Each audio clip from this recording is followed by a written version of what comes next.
একটা সাপ, পায়ের কাছে একটা সাপ, দুইজনে বাতাস দেয়। জোরে জোরে জোরে জোরে জোরে। বট গাছের মতো ফনা তুলিয়া দুইজনকে বাতাস দেয়। মাইসার একটা লাভ দিয়াও নবীর ধাক্কা দিয়া কয়, কোরাইশ ভাই উঠো না, তোমার সবল মার। নবী আমার বলে, মাখলুক তোরাও আমরাও। সাপ দুইটারে দুই দিকে সরায় দিয়া ঝাঁকার মতো বীর পাকায় সাপ দুইটা বসছে, নবীর পায়ে চুম্বন করে সাপ দুইটাকে নবী চলে যেতে বললেন, চলে গেল। উলামা ইকরাম বিদায় ওয়াল নিহায়া কিতাবে দেখবেন, হায়াতুল হায়াওয়ান কিতাবের মধ্যে দেখবেন, এই একটা সাপের নাম মারসুক আর একটার নাম মাহফুজ।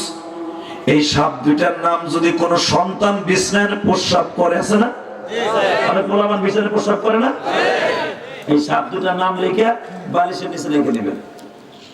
জীবনে আপনার ছেলের বিছানায় প্রস্রাব করবো না।